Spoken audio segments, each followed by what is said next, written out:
he's very unorthodox, and he's a lot quicker than a lot of the heavyweights that Tyson's faced before. So I think he's going to pose new problems that Tyson has to solve.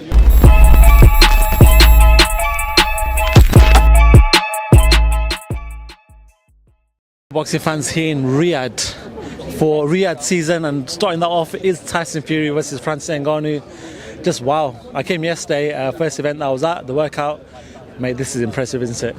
I don't really know what to expect, to be honest. I mean, I didn't know what to expect coming out here. The press conference in London was like nothing I'd ever seen before.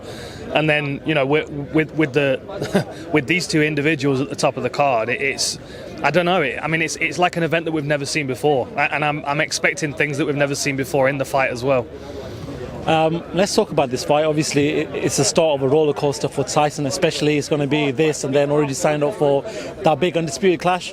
How important is it? You being a fighter, you've been in that ring, you know about injuries, you know about cuts. How important is it for Tyson to basically just try to get the job done as quick as possible to prevent any of them? Yeah, I mean, that's got to be the priority. You know, you've got to think that this is going to be a wild exchange. There are going to be wild trades in this fight, and there's going to be elbows and heads flying around because there's going to be a lot of chaos in these situations. And honestly, I think that if Tyson's kind of playing a little bit and trying to entertain the crowd too much, he might end up getting lumps around his eyes that he wouldn't get if he was taking on a high-level contender. So I don't know. I mean, I think he knows what he's carrying on his shoulders with this one. The fact that he's committed to the Usyk fight means that he might be a bit smarter in his approach. Obviously, you're from the MMA background, so you know Francis really well. You know his backstory. You work for TNT, BT. How much of a threat can he pose? People from boxing, I'm from the boxing side, I watch all the UFC, but from the boxing side, Tyson's a master of the ring. We know that. But what can Francis do to upset the odds? You know, I mean, obviously his power is a game changer, but it's got to be his unpredictability. Like Tyson, his boxing skills are refined to deal with other people that have got good fundamental boxing skills. And although obviously Ngannou's been working on his boxing skills, he's not going to be moving in the same kind of patterns and methods that Tyson's used to. So the unpredictability is going to be a big key. And also, you know, not head hunting. Like Tyson's got great upper body movement. He's very difficult to hit in the head. I think if Ngannou's chasing the head all the time, he's going to miss constantly. Whereas if you can start working into the body a little bit, he might open up his chances. Do you want to move on to that big fight that we're going to be talking about, December 23rd? I think the date's already come out. I know they're going to announce it on Saturday night, but everyone knows it's going to be December 23rd. How big a fight is this in regards to not even boxing but combat sport? You've been involved in both sides of the game. Undisputed at that weight don't come often. How big is this fight going to be? It's going to be massive, and not only is it going to be a huge fight, there's a lot at stake, but they're also very, very different fighters. You know, size-wise, skill-wise, their approach to the fights is very different. Characteristics are very different as well, and there's a lot of unorthodox movement in Usyk's game, which I think might be an interesting, you know, crossover with this. You know, if you're bringing in some beginners, some novices to spar with for this fight, they might also work for some of the things that Usyk does that are unusual, that might catch Tyson by surprise.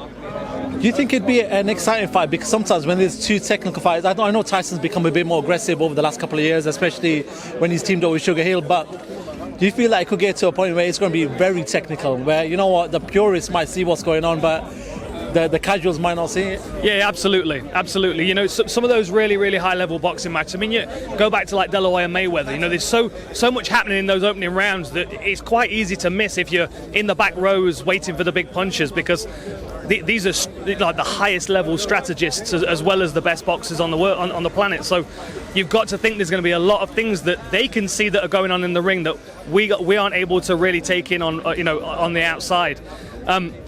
I think the reason why this is going to be exciting, though, is the difference in size, the stature of both of the fighters. Like, I think if you had two guys that were Tyson's size, they could potentially kind of cancel each other out, and it could be quite nullified. But Usyk fights at a pace, and he's very unorthodox, and he's a lot quicker than a lot of the heavyweights that Tyson's faced before. So I think he's going to pose new problems that Tyson has to solve. We're hoping that obviously that fight sort of steamrolls rest of the heavyweights to get it on, and we've seen Deontay Wilder only last night, or the night before actually, come on Instagram and call Anthony Joshua out publicly, say, listen, forget all the BS, forget all the politics, let's just make it happen.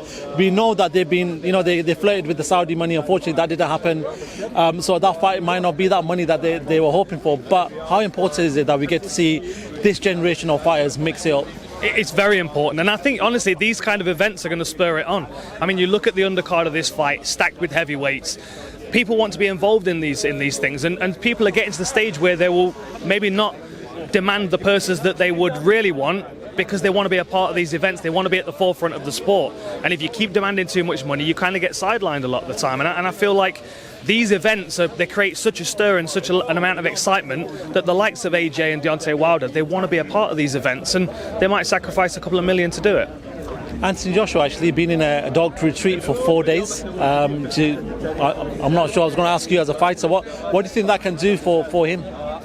You know, my main concern with AJ is where his mind's at. I think that's the biggest thing working against him. He's got the physicality, he's got the skills, he's got the conditioning, he's got the experience. But sometimes I feel like his mind gets away from him a little bit, and I think that's the main thing he needs to anchor. Like, you look at someone like Tyson Fury and the mental, the psychological struggles that he's come through, and he's been able to rebuild himself into this absolute superstar heavyweight champion.